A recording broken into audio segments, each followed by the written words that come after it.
Welcome to Innovation and Leadership. I'm Jess Larson, back with our mini-series, Longevity for Investors, with my great co-host, Dr. Greg Bailey, Chairman of Juvenescence, and a well-known biotech investor, as well as in other spaces. Greg, why don't you introduce our great guest this week? Yeah, very excited to have Piraye on the call with us.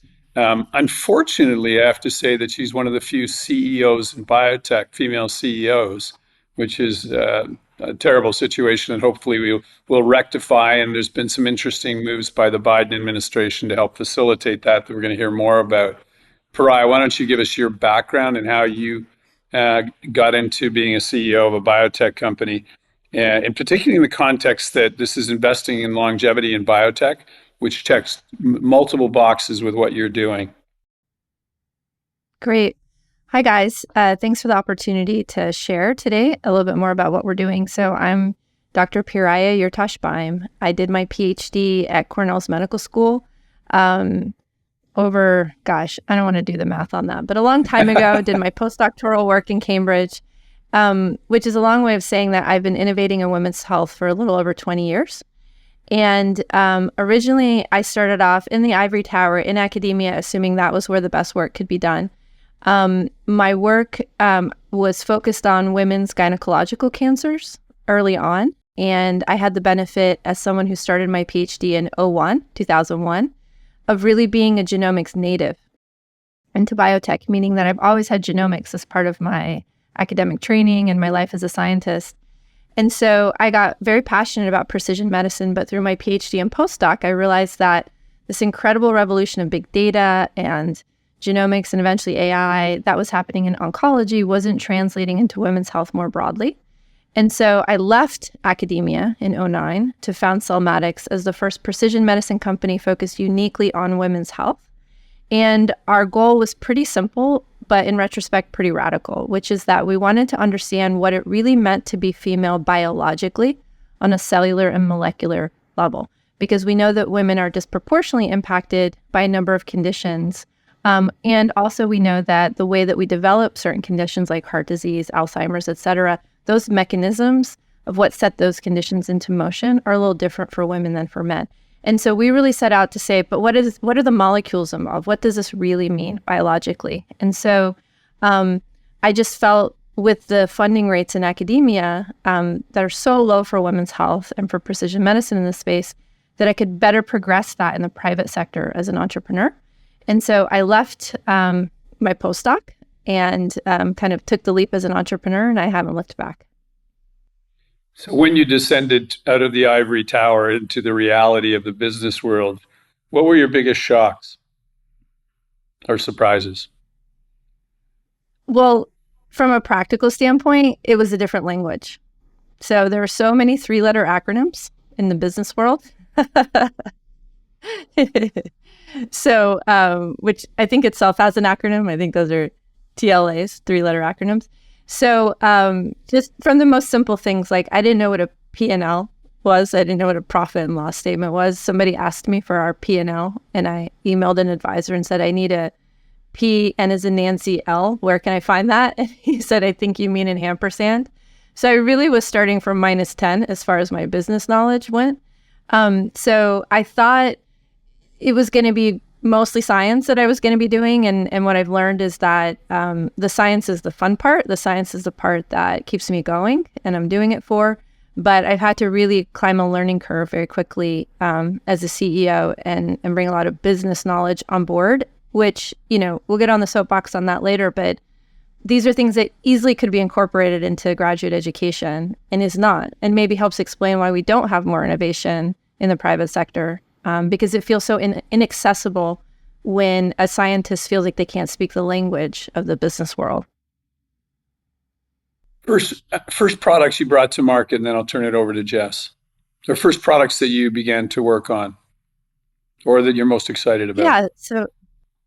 So one of my favorite papers in all of science is a paper announcing the double helix. And what I love about that paper is that it's very technical. And then the last paragraph, they say something along the lines of, it hasn't escaped our notice that the double helix gives us some idea about how genetics may work as a result, right? Like that was the most important part of the entire paper, but it's a kind of British understatement at the end.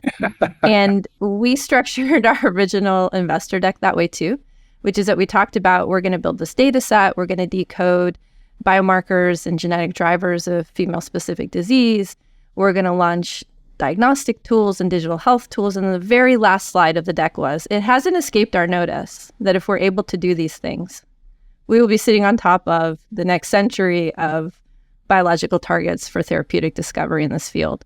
And what I will say is that has been pretty much our trajectory. We built the data set, we launched digital health and diagnostic products, which helped us accumulate more and more data. And then eventually we were ready to move into therapeutics, originally in partnership with pharmaceutical companies, and then eventually decided it was time to spread our wings and become a standalone biotech. And that's where we are today.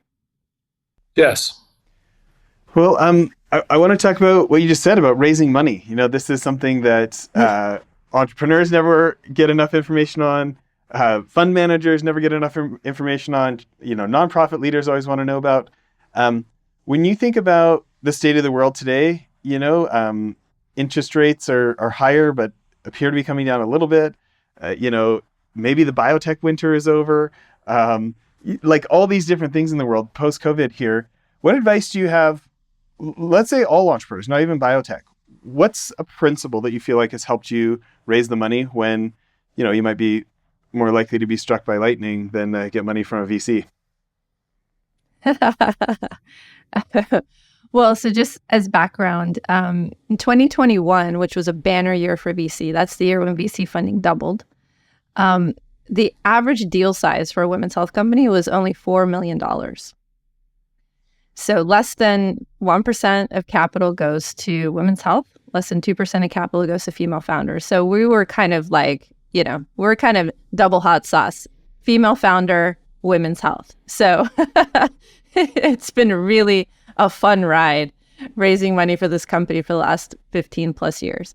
So what I will say is I have never raised a dollar from traditional VCs. They have not embraced our space. I think that's going to change. I think this next round, we're going to hit it, out of the ballpark, finally into the institutional money. But what we have done is we've had to just be very creative. So we've raised, I think, approximately $140 million of capital through different sources. And it has meant that we are constantly fundraising. Celmatix, the company that I founded, has never had more than 12 months of runway from a funding standpoint. And I'm in year 16. So it's been interesting. So where have we raised the money? We've raised the money from family offices, which can be really long-term aligned. We've raised money from folks who either were very passionate about data and what data could unlock generally. And this is kind of in the lead up to all of the AI excitement that's been finally coming to fruition recently. It has been family offices that are interested in the women's health mission and understand how underserved female founders are and women's health is. And these have been great partners. In addition to family offices, we've also been creative in striking strategic deals with pharma and have brought some revenue in that way, and have had some other sources of non-dilutive proceeds as well. Most recently, last week, Greg alluded to this, we are recipient of H, which is part of the Biden administration's Sprint for Women's Health. And so we're very proud of that. We got money from the Gates Foundation over the years. So we've just had to be scrappy. And I'd say the number one rule is you're always fundraising. Even if you just closed your round. In our case, we were actually always fundraising because we never got that much runway. But I don't care who you are or how relaxed you think you are always fundraising. If you're an entrepreneur and a CEO, you always have to have that hat on. Yeah. Well, it's great that family office money sounds great, who maybe are a little more understanding of what it takes to build a business over the long term instead of just need to raise their next fund, right? They're not typically found in the phone book, though. Any principles that you would share with entrepreneurs about not just finding out about a family office, but getting them to want to have a meeting? Yeah, you're right. They are not found in a phone book. Well, I'll tell you, let's start with how not to find family offices, because we've gotten wooed by, there's a number of people out there who are happy to interject themselves between innovators and family offices. And they will, meet you at different events and say, hey, sign this deal with me, pay me this money, and I will find you family offices. And that is a very attractive prospect. What I will say is we've done that multiple times and it has not yielded fruit. What does work is networking. And I know that that's a cliche, and maybe not that non-obvious, but I think you have to put yourself in the mix and you have to shamelessly be okay asking for money. You just have to, right? And this is awkward for me. I'll back up and say I was raised by academic leftists. They were kind of left-leaning academics. Money was not something you talked about. You certainly didn't ask for it from strangers. And so for me, both given my family of origin and also given my training as a scientist, it made me very uncomfortable originally to ask for money. But what I realized is that there's plenty of people out there who are happy to direct those funds to things that are not as exciting as I think the mission is that we're progressing at Celmatix. So, so I think it really has just been accept the invitations, go to the events. Greg and I mean, you can relate, Greg, we're on planes a lot. We kiss a lot of frogs. But it's great. You tell the story and you get a sense of whether this is something that they're passionate about. Sometimes they'll make a direct investment and you maintain a relationship with the principal at the family office. Sometimes they will introduce you to their team, depending on how big it is, and then they'll run a more kind of VC-like due diligence process. But I think you just have to put yourself out there. There's no other way to do it. You can't look it up online. You can't find it in a book. Yeah. Well, Greg, maybe I'll ask the same question to you and then turn it over for you for more questions. You think about all the fundraising you've done over the years and have been successful with some very large family offices. What would you add, or what's some of your perspective? Just to reiterate, actually, it's a continuous process. The middlemen are really annoying. Oh, I've got 100 family offices that I can introduce you to.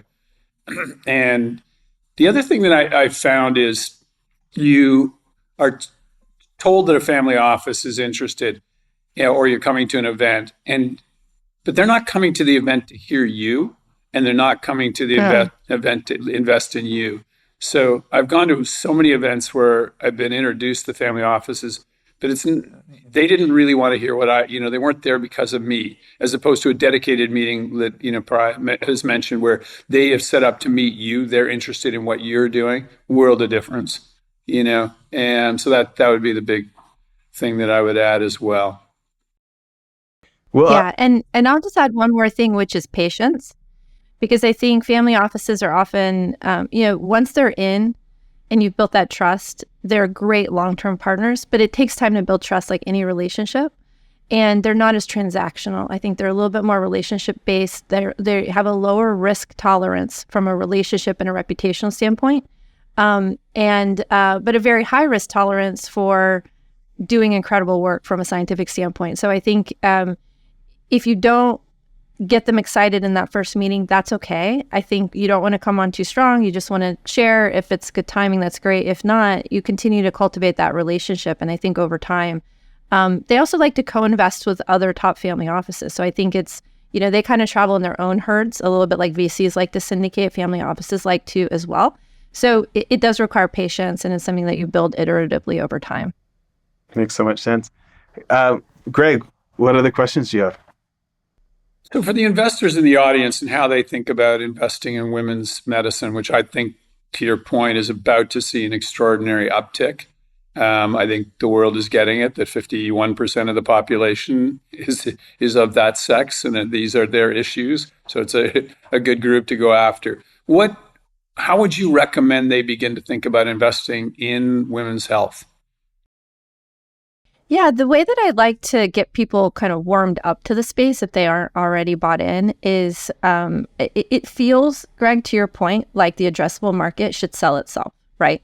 Over half of the planet, high unmet need, which is another way of saying lots of white space, lots of opportunities. However, the challenge is that there's a perception that the science isn't ready. There's a reason why there's white space. The FDA doesn't like women's health, et cetera. So it's a bit of an uphill battle if you try to, let's say, get investors who are not women's health investors already excited about things that they would consider classic women's health. So I'm talking about fertility, for example, menopause, for example.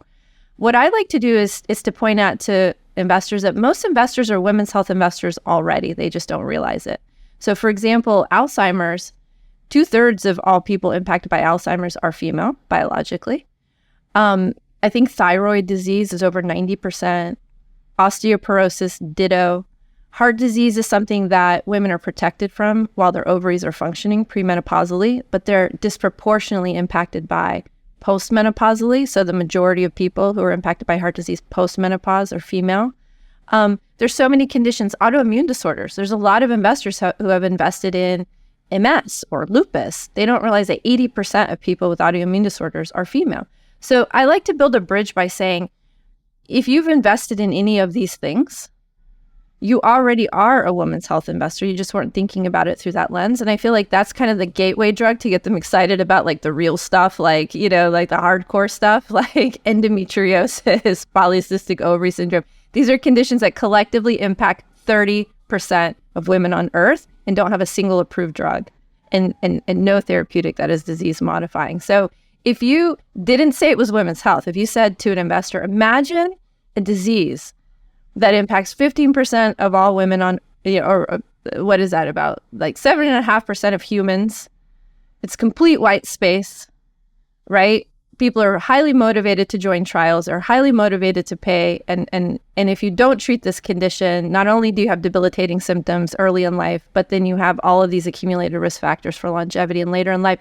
They would be chomping at the bit, like, tell me more. I want to know about this incredible white space that is not overcrowded. As soon as you say it's polycystic ovary syndrome, it's like, okay, the ears get turned off. So I think we have to go in on the numbers and the business fundamentals, that these are just fundamentally, you don't have to care about women's issues. You don't have to care about any of this stuff. It's a good business.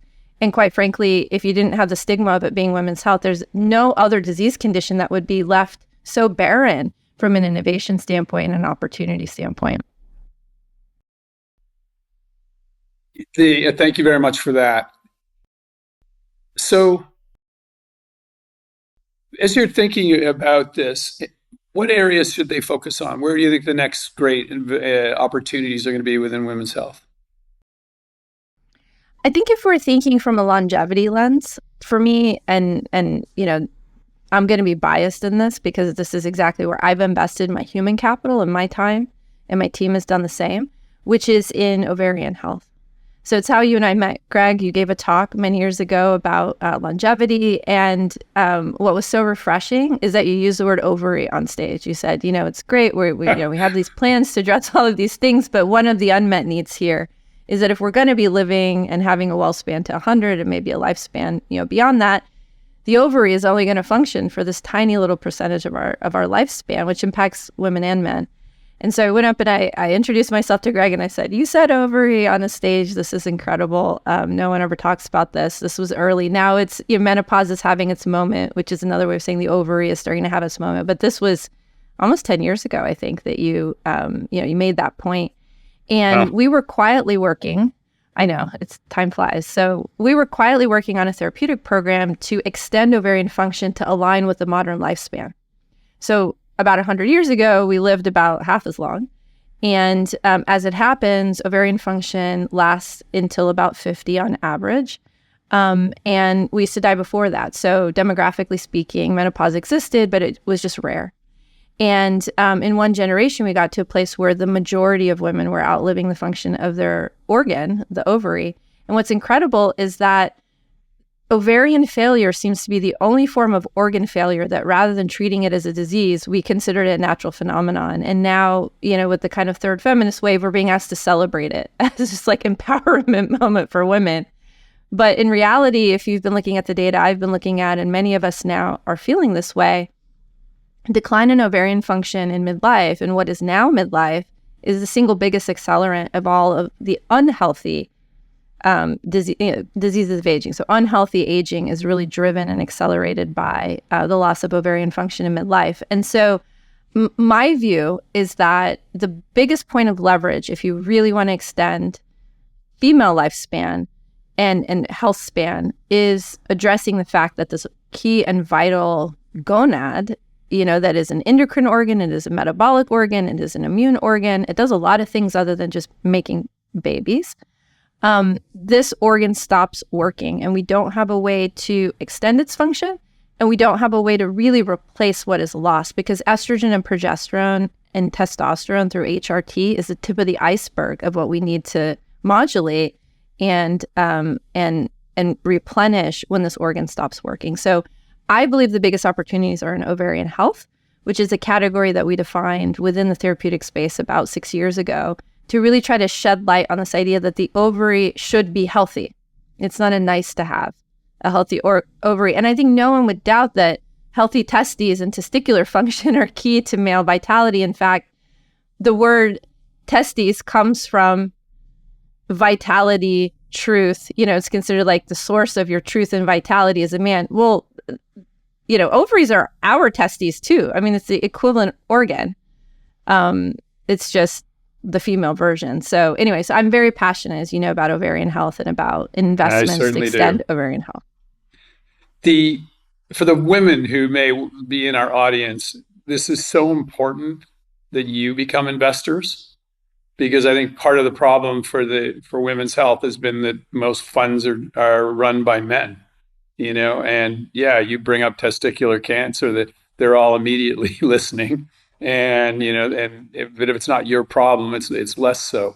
And so many people I meet in the sector are going after the illness because somebody in their family has it. It's a pathology that they're well acquainted with. So they should definitely do that. I think this is a great segue into the grant that you're getting. And you might want to talk about the process and what you went through to get this money and what your goal is with it, because I think it's a phenomenal opportunity for women's health. Thank you. So I'll back up for a second and say that I saw this incredible panel between the COO of SpaceX and the head of NASA. And at the end of this incredible panel, the COO of SpaceX showed a blooper reel with clown music in the background of SpaceX blowing up rocket after rocket after rocket. Everybody was laughing. I had tears in my eyes, not because I was laughing, but because I was on the verge of tears, crying. Because I thought, in women's health, we don't get to blow up rockets. We don't get to do that. So what I will say is that we went down a path from a modality standpoint. So our target, which is anti-Mullerian hormone receptor, is a undruggable target. It's a TGF-beta receptor complex, and no one has really successfully developed a real drug for TGF-beta.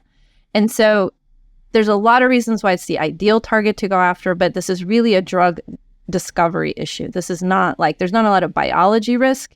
There's a lot of drug discovery risk in this program.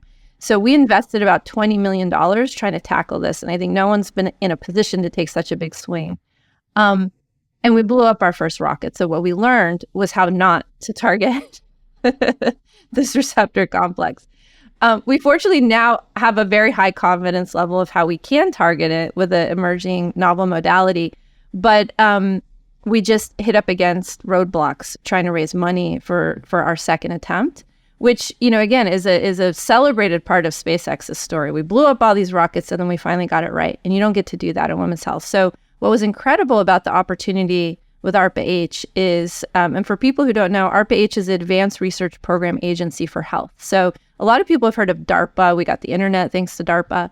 And the Biden administration saw the impact that Operation Warp Speed had on therapeutic development in COVID and said, we need a mechanism different than the NIH, different than NSF, something more like DARPA, but for health, so that we can really sprint and go fast.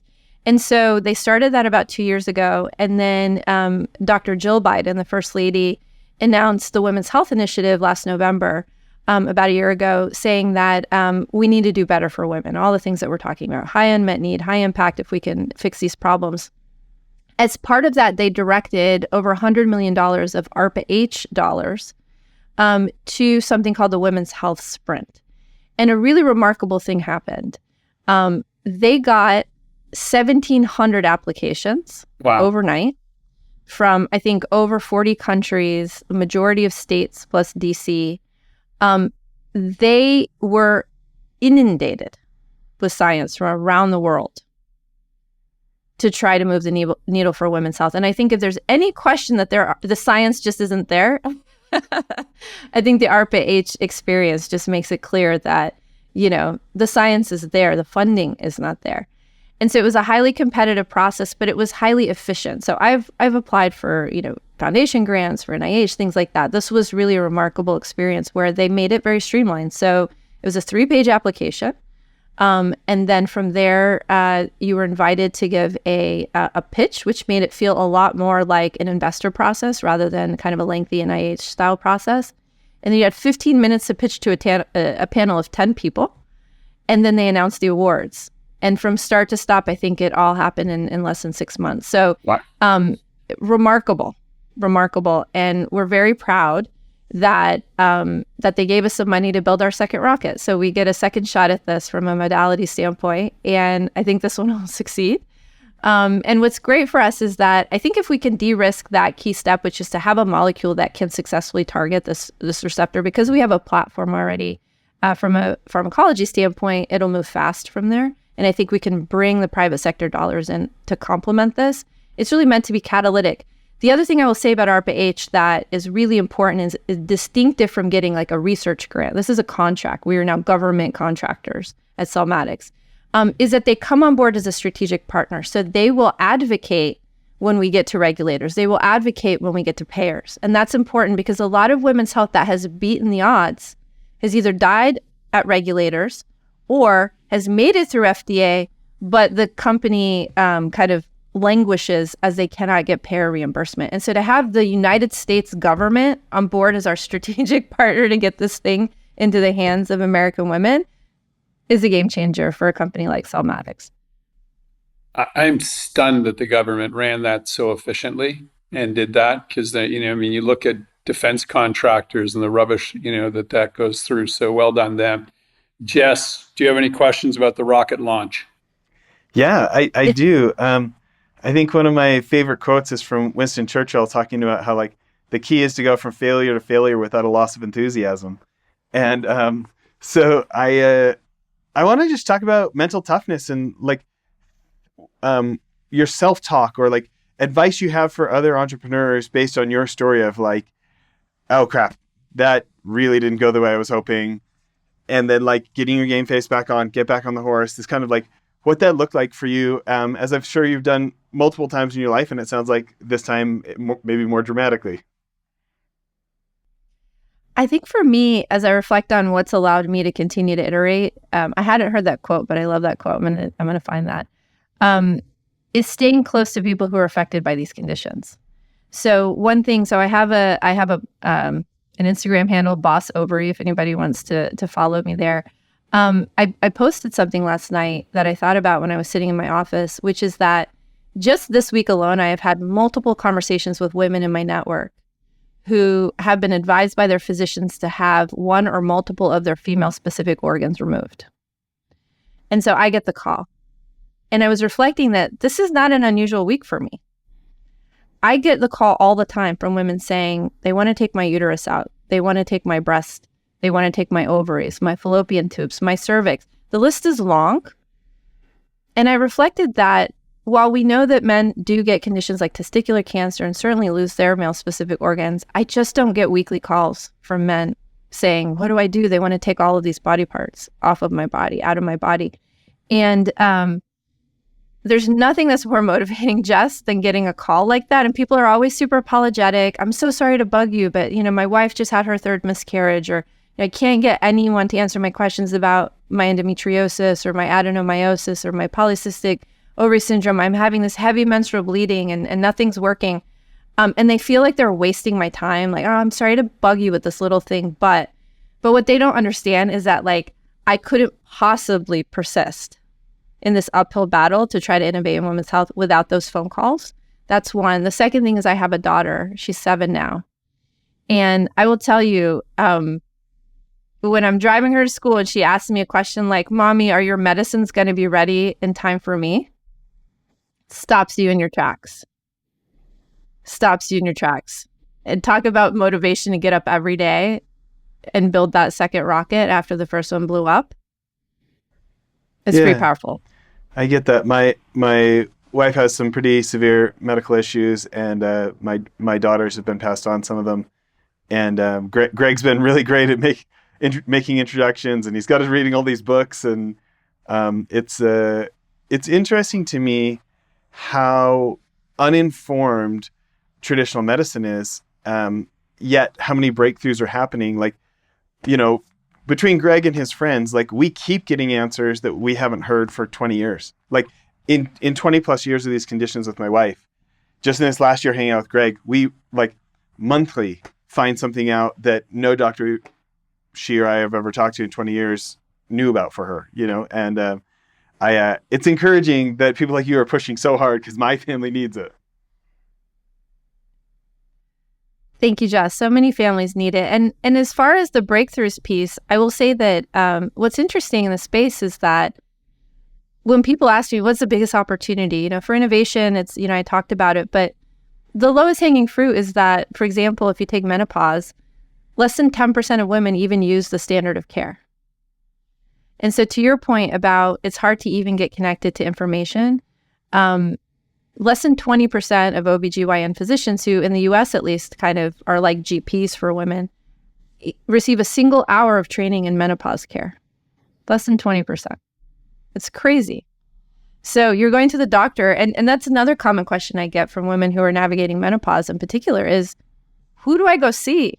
My OBGYN doesn't seem to know. My GP doesn't know. I went to an endocrinologist. Who am I supposed to go see? And the reality is that we have completely overlooked and neglected these conditions. So I don't have a good answer for that often. Yeah. I mean, it's getting better. It's getting better. The National Menopause, Society has a growing database of women who are now retraining and educating themselves as menopause specialists. But this is kind of, it is uncharted territory for all of us right now. No kidding.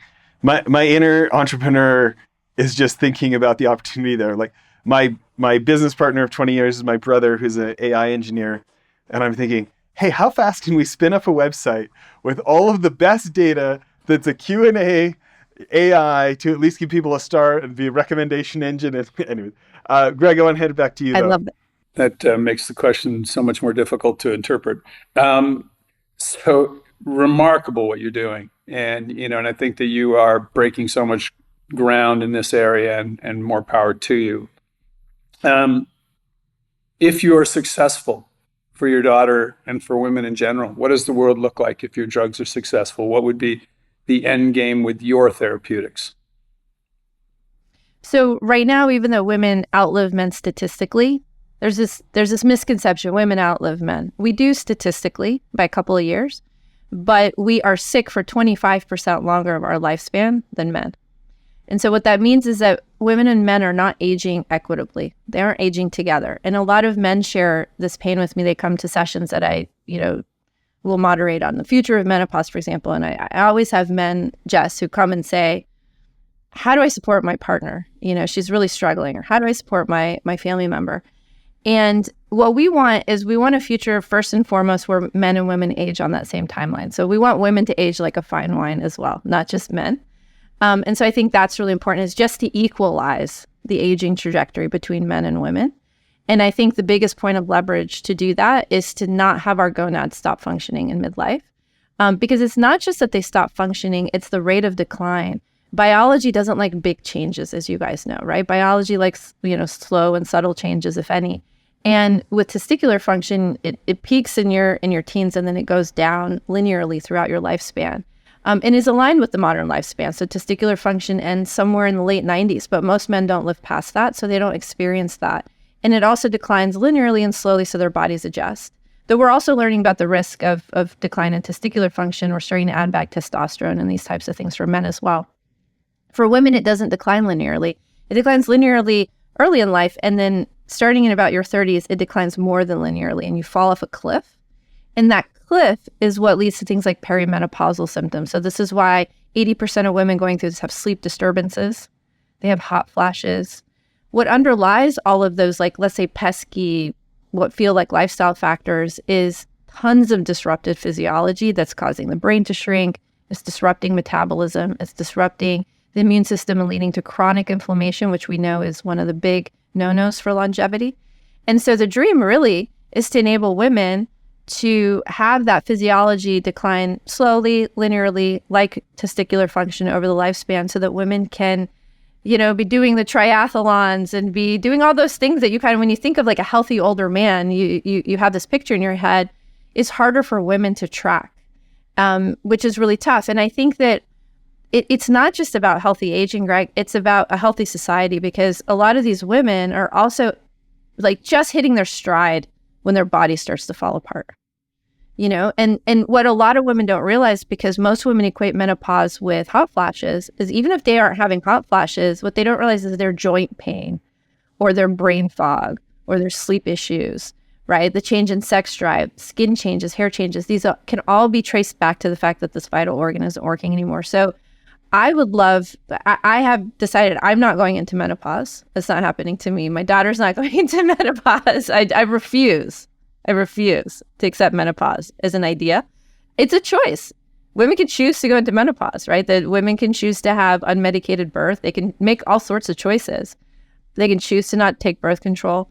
But right now, women who want to choose to maintain their ovarian function don't have that. So I think a future in which women have that choice, I want my daughter to look back just as shocked by how we all lived as I do when I look back on my grandmother. She had no birth control. There were no C-sections. Like, you made it or you didn't. There were no interventions that could get her through that, which seems horrifying and mystifying to me that she lived like that. She didn't even have menstrual pads, when I had a baby, she was fascinated by all the stuff, the breast pump and the this and that. She was like, oh my God, we had none of these things, and it seems like she lived in a cave somewhere in my mind to think she didn't have these technologies. I want my daughter to have that wow moment when she's older and be like, what? You just let it shrivel up and die and you didn't do anything about it? Like, no, we just, they asked us to celebrate it. I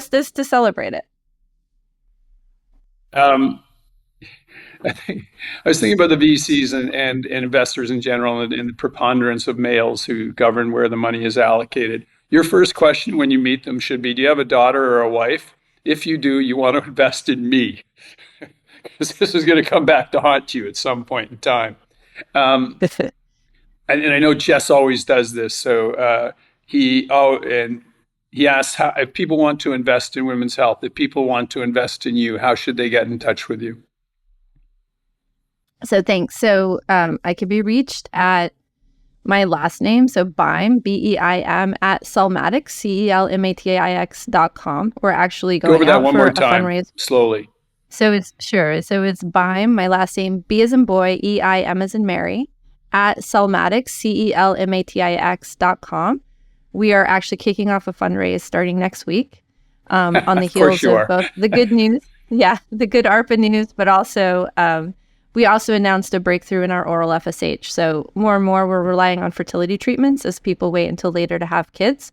And we're injecting a hormone that dates back to the 1920s. So this is a drug that's been around effectively for 100 years. We can do so much better. So we have just announced a breakthrough and have a lead compound for an oral FSH. So this would be a simple pill to replace injectables. And we're making another announcement of a third program in December. So we've got a lot of good news. We feel like it's a good time because we're always fundraising. So we're going to make it official and say that it's kicking off next week. But if anybody wants to learn more, they can reach out to me via Beim@celmatix.com. Thank you. Yes. Well, so both of my daughters are interested in being entrepreneurs. I want some special advice for them if you've got any. Oh, gosh. Yes, I know. Don't wait until you're Series B to have babies. I have so many women in my network who are entrepreneurs who are waiting for the right time to start their family. Like, I just got to get through my A round. I just have to get through my B round. And then everything will calm down. It will never calm down. You will never feel like it is the right time. And you have to just do it. And I have encountered so many women who have achieved career success or not as entrepreneurs, but they either didn't get to start their families or ended up with a lot of very painful fertility treatments, or didn't get to expand their families to the size and number. And, I had my first baby at 34, my next one at 36, and my next one at 38, while fundraising, while building this company. And it was not easy, but the payoff is pretty awesome when you get to the other end of it and the company's working and you got the family that you wanted. So I just really encourage women to just go for it. And I do think it's becoming destigmatized. It wasn't cool to be a pregnant CEO 10 years ago. Now it's like a bit cooler. You know, we've been on the cover of like business magazines and stuff. So it's something that I think we're making progress on. So I think it will be easier for your daughters to be pregnant CEOs than it was for me. But the other thing that I will say has been when people say, oh my gosh, Celmatix has survived so many things that should have killed another company. Why do you think so? Because Celmatix also survived my pregnancy. So we had a lot of test runs. It's pretty distressing. You know, imagine a company where you engineer that you just take the key man out over and over again. You know what I mean? It's like the founder CEO is just gone, unreachable, is, you know, in the hospital multiple times throughout the course of the trajectory of the company. It is such a shock to the system. It causes people to level up. It forces you to get out of founder mode. You know, we hear a lot about founder mode now. Well, there's nothing that helps break a company out of founder mode than having the founder actually kind of incapacitated medically a couple of times. And so I think that my serial pregnancies throughout the history of the company, I don't think we survived despite them. I think we survived because of them, because it forced us to become a more resilient team. And a lot of those people who were partnered with me through my pregnancies are still at the company today. So it's much easier to weather the market storms and all those, you know, setbacks in science if you've already weathered that. So that's what I would say is like, have babies while you're a CEO, if you can, if that's what you want. I love it. Greg, what do you want to finish us off with here? No, just accolades to what you're doing, how you're thinking about this, and, you know, and the difference you'll make if successful for both of you and your families, your daughters. Amazing. Jess, do you have a final question?